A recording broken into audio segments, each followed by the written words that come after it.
बड़े एनपीए की समीक्षा करेगी एफएम 20 जून को। 20 जून को वित्त मंत्री निर्मला सीतारमण सार्वजनिक क्षेत्र के बैंकों के प्रमुखों के साथ बैठक करेंगी। इस बैठक का उद्देश्य 100 करोड़ रुपए से अधिक के बड़े एनपीए और उनकी समग्र संपत्ति की गुणवत्ता की समीक्षा करना है। सीतारमण अर्थव्यवस्था के प्रमुख क्षेत्रों में ऋण प्रवाह का भी आकलन करेंगी और पूंजी जुटाने की योजनाओं के बारे में जानकारी प्राप्त करेंगी। वह विभिन्न वित्तीय समावेशन और सरकार की अन्य योजनाओं की प्रगति की भी समीक्षा करेंगी। पीएम मोदी ने प्रगति मैदान कॉरिडोर परियोजना का उद्घाटन किया। पीएम नरेंद्र मोदी ने रविवार को 920 करोड़ रुपए से अधिक की प्रगति मैदान एकीकृत ट्रांजिट कॉरिडोर परियोजना का उद्घाटन किया। परियोजना में 1.6 किलोमीटर लंबी सुरंग और 5 अंडरपास शामिल हैं। इसका लक्ष्य देश की राजधानी में यातायात की भीड़ को कम करना है। 1.6 किलोमीटर लंबी सुरंग इंडिया गेट और अन्य मध्य दिल्ली क्षेत्रों की यात्रा करने वाले यात्रियों को अनुमति देगी। विदेशी निवेशकों ने जून में 31,430 रुपए करोड़ निकाला।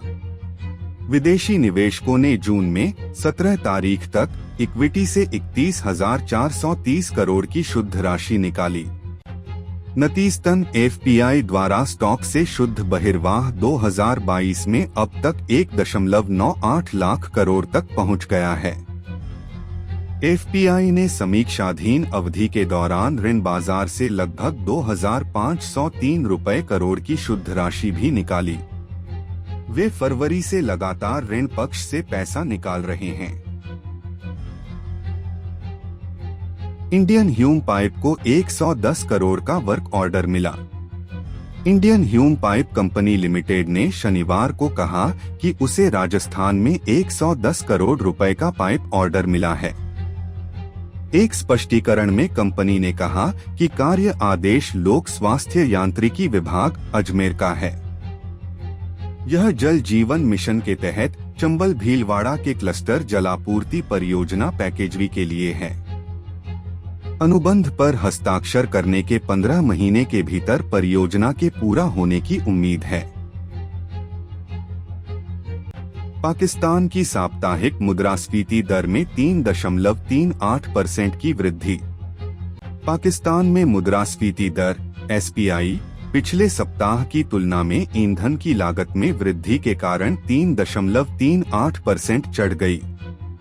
एसपीआई का आधार वर्ष बदलने के बाद से साप्ताहिक मुद्रास्फीति दर अपने उच्चतम स्तर पर पहुंच गई है। पेट्रोल की कीमतें 27 मई को पीकेआर 149.86 प्रति लीटर से 56% बढ़कर पीकेआर 233.79 प्रति लीटर हो गयी। केरोसिन की कीमत पीकेआर 211.43 प्रति लीटर निर्धारित की गई है, जो 26 मई को पीकेआर 118.31 प्रति लीटर से 73% अधिक है। साउथ इंडियन बैंक ने एमसीएलआर दरें बढ़ाई। साउथ इंडियन बैंक में फंड की सीमांत लागत आधारित उधार दरों में 0.20% तक की बढ़ोतरी की गई है। एक वर्षीय एमसीएलआर सीमा को पहले के 8.15% से बढ़ाकर 8.35% कर दिया गया है।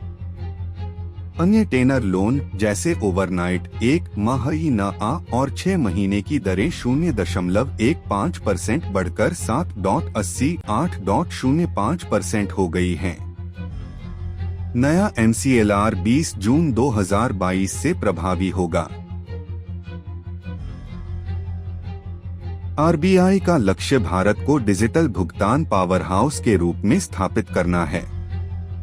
आरबीआई ने शुक्रवार को अपना पेमेंट्स विजन 2025 फीट जारी किया, जिसका लक्ष्य 2025 तक डिजिटल भुगतानों की संख्या को 3 गुना करना है।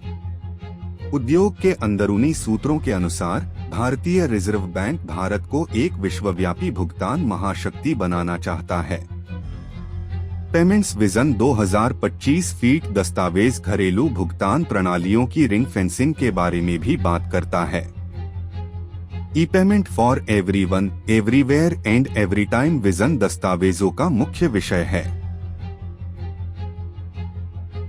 मैं डॉगकॉइन का समर्थन करता रहूंगा, tweets Elon Musk. Elon Musk Dogecoin के समर्थन में बार बार सामने आए हैं, मेम कॉइन की कीमत बढ़ा रहे हैं। टेस्ला के मुख्य कार्यकारी अधिकारी एलोन मस्क ने रविवार को एक बार फिर ट्वीट किया कि वह डॉगकॉइन का समर्थन करते रहेंगे। मस्क के ट्वीट के कारण ओकेन की कीमत बिनेंस पर लगभग 13% बढ़ गई, जो $0.05877 के इंट्राडे हाई पर पहुंच गई।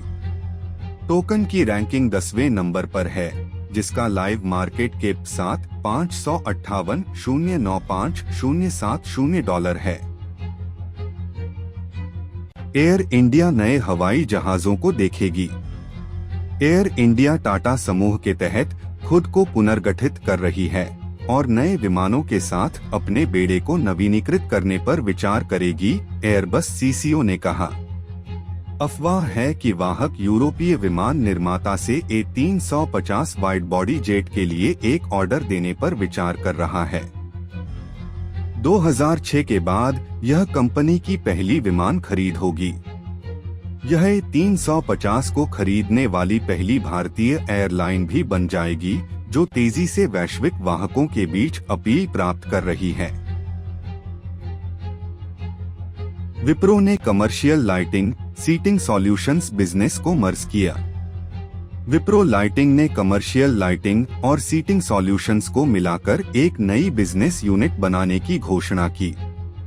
नए संगठन को अधिक से अधिक सहक्रियाओं को सक्षम करने और विकास में तेजी लाने के लिए बनाया गया है। अनुज धीर, वाइस प्रेसिडेंट और business head for commercial and institution business, नई यूनिट का नेतृत्व करेंगे।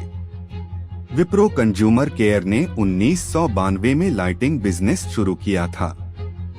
Thank you for watching. Subscribe for regular updates.